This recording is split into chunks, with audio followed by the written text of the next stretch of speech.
Afternoon, y'all. Good, thanks. Coach, been doing some research on Alicia Gray, and she's recently talked about how Atlanta has felt like home, and I don't think it's any coincidence she's now got career highs in multiple categories. I guess from your lens, what has her playing in such a high level? It's just a freedom. I think the way we play is very free. There's not a lot of rules to how we play. Just trying to create opportunities for ourselves and one another. And so I think that freedom has allowed Leash to play with a confidence that you see now. But Leash has always been a great player in this league. Even in her time in Dallas, she's been great. So I just think sometimes a change of scenery is good as well. And so she's just having fun and playing free. Kind of going off that, you mentioned like obviously you guys play a pretty modern style and playing on what we react. Looking kind of league wide, do you feel like there's been more of a shift just in general towards playing with more offensive continuity and flow? I feel like in general everybody just talks about threes, but I feel like drives are what's kind of changing. We're seeing more players having opportunities to do that. Yeah, I think coaches are leaning more towards you may have one single action and after that playing free. I think that just opens opportunities up. So you can't be as scripted as it was in the past when you know exactly what's happening and being able to defend it in that way. Nowadays you never know. It's random. It's very random at times. So it opens up the floor and it opens up the lanes for people to have opportunities to drive. And then also that creates opportunities for drawing kicks, right? And so now you see all these threes happening as well. So I just think it's just a part of where the game is moving and leaning towards.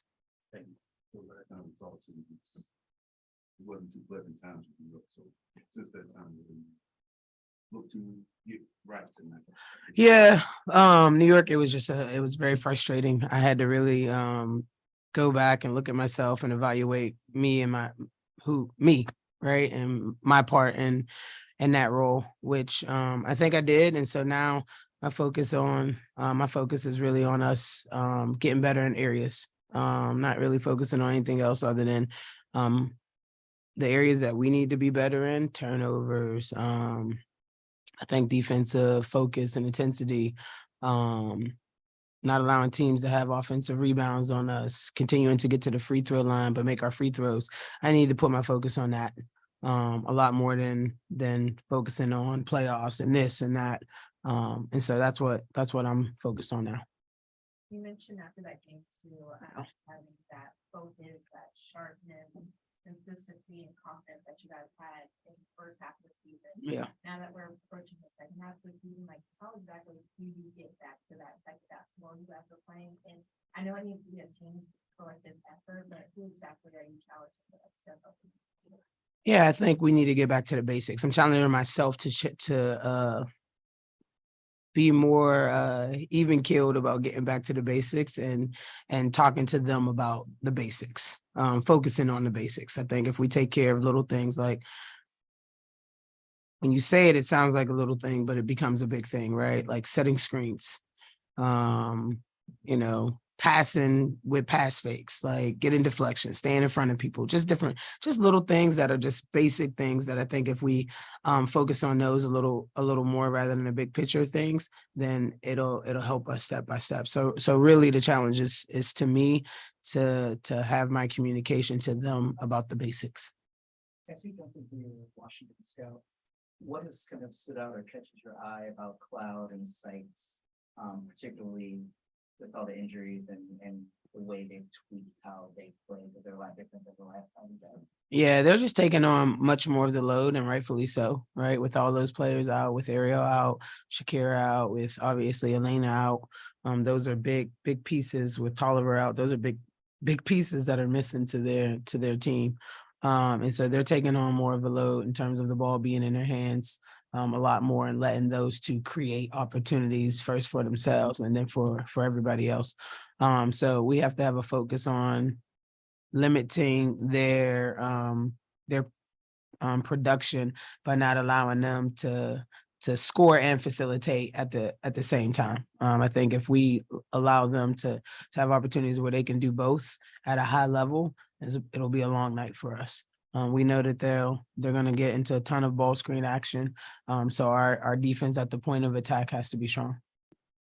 Just wondering, as a coach, how do you measure defense, and has it changed for you, like going from a player to coach? I know as a player, Yeah. you're kind of known for being a dog. Yeah. But this hasn't changed for you at all.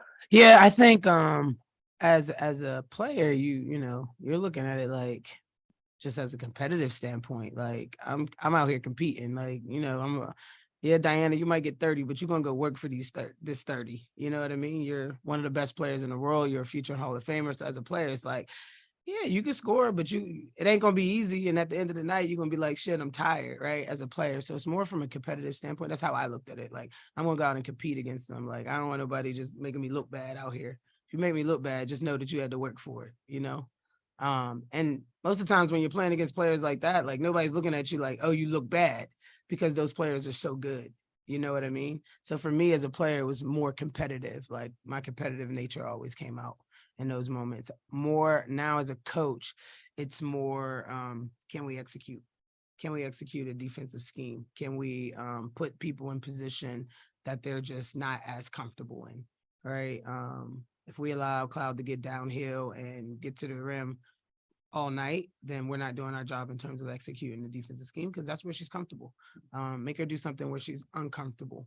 And so from a coaching standpoint, it's different in that way. It's like, okay, let's give them a scheme that we think can work best against this particular team, and let's go out and execute that. Not at this part of the season, what are you looking to work on? At this part of the season? I think a lot of things, specifically executing just like defensive schemes and things of the sort. I think offensively, just decision making, quicker understanding what's the right shot. For me, for my teammates, where they like to play. I think just those little things is what I'm trying to focus on. Ryan Howard is 11 points shy for 1,000. We're kind of weird. This kid. Yeah, this kid. But just seeing her from year 1 to year 2. Yeah. From your perspective, what has that growth been like? What have you done for this time? Yeah, Ryan has grown so much tremendously. Mostly we challenge Ryan to be more than just a 3-point shooter. And I think she's coming this year really with that mindset that she can use, you know, her whole tool bag.